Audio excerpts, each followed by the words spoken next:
Après tous les déboires qu'on a pu entendre autour du film, du casting mais aussi de ses interviews récemment, Don't Worry Darling débarque enfin sur grand écran chez nous. Alors bien entendu, aujourd'hui on n'est pas là pour parler de drama, mais au contraire on est là pour savoir si le film mérite tout ce bad buzz, ou plutôt toute la lumière qui a été faite sur lui ces derniers jours. Alors si vous voulez savoir si le film mérite toute votre attention, posez-vous tranquillement, prenez un verre de chardonnay à siroter et laissez-vous emporter dans son univers si particulier à travers cette critique.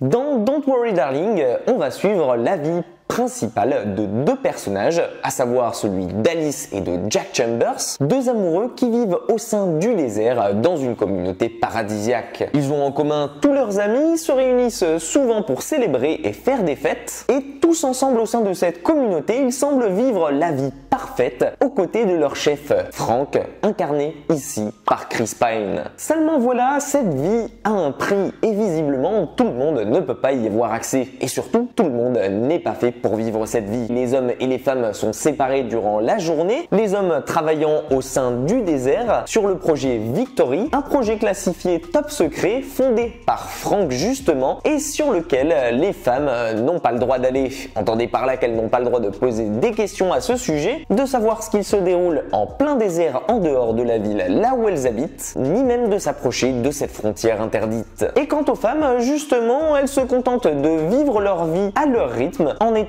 à la maison à s'occuper des enfants, du ménage à faire, des tâches ménagères et de la maison plus globalement, mais aussi de préparer le dîner pour leur mari. Rassurez-vous, elles ont bien entendu le droit de sortir entre elles et d'aller faire du shopping ou bien d'aller boire un verre ensemble, mais tout ça sans jamais véritablement s'éloigner de la communauté. En quelque sorte, elles vivent dans une cage dorée si vous préférez. Mais au sein de la communauté, ce n'est pas quelque chose qui plaît à tout le monde, sachant surtout qu'elles n'ont pas le droit de conduire, de travailler ou bien de poser des questions à leur mari. Et seulement voilà, quelques-unes d'entre elles commencent à se poser des questions, notamment notre Alice qui se lasse véritablement de cette vie monotone. Elle pense que Frank, ce cerveau à l'origine de tout ce projet, ment à tout le monde et qu'il a en tête quelque chose de bien plus grand et elle va tout tenter pour pouvoir le découvrir, quitte à risquer la place de son mari au sein de cette communauté. Alors autant vous le dire tout de suite, oui, dans ce film, il y a une grosse vibe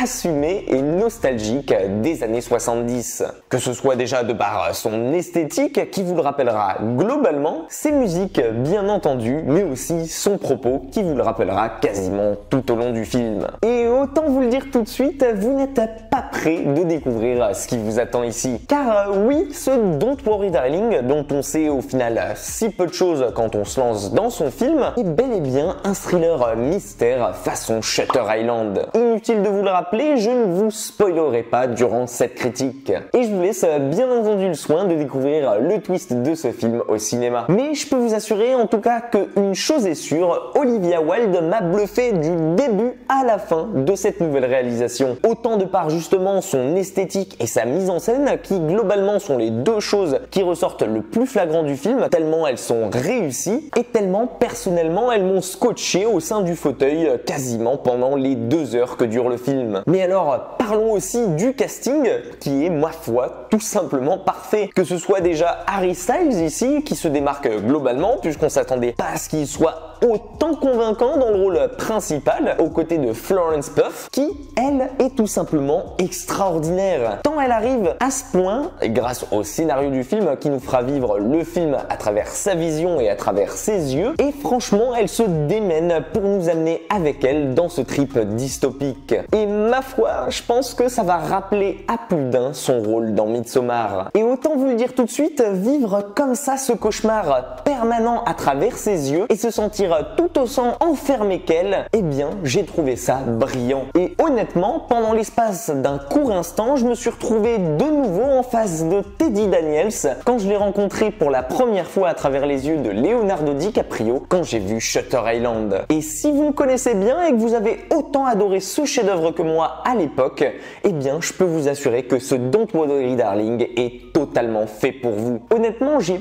pas trop trop envie de vous en dire plus pour pas vous spoiler la découverte, parce que personnellement c'est justement ça que j'ai adoré, aller au cinéma sans avoir rien compris de sa bande-annonce et me laisser juste emporter dans cet univers magnifique. Un univers que j'ai trouvé envoûtant et hypnotique et qui, grâce à son casting quasi parfait, peut d'ailleurs vous assurer que vous allez adorer Chris Pine dans le rôle justement de l'antagoniste principal Frank, et grâce à un univers que l'on sent maîtrisé et ultra bien écrit, il faut rappeler que c'est quand même un scénario original, ce qui est rare de nos jours, mais aussi grâce à la réalisation signée Olivia Wilde, qui est tout simplement maîtrisée de bout en bout et dans lequel elle nous fait pénétrer dès le début du film et dès les premières minutes, le tout sublimé par une bande sonore exquise et que l'on sent justement maîtrisée pour cette ambiance si particulière des 70s. Et bien pour moi ça fait de ce Don't Worry Darling un film déjà culte et que j'ai envie de voir plusieurs fois. Et autant vous le dire tout de suite, ce Don't Worry Darling fait déjà partie de mon top 3, si ce n'est de mes coups de cœur préférés de cette année, aux côtés de films comme Top Gun Maverick. Alors si vous aimez les films à énigmes et mystères qui vous emportent avec eux dès le début du film et qui vous ne lâcheront plus jusqu'à la fin, eh bien je ne peux que vous conseiller ce Don't Worry Darling. Si la vidéo vous a plu, pensez à vous abonner à la chaîne comme d'habitude, ça permet de la faire grandir. Pensez à liker la vidéo et à la partager aussi. Prenez soin de vous et quant à moi je vous dis à très vite dans une toute nouvelle critique.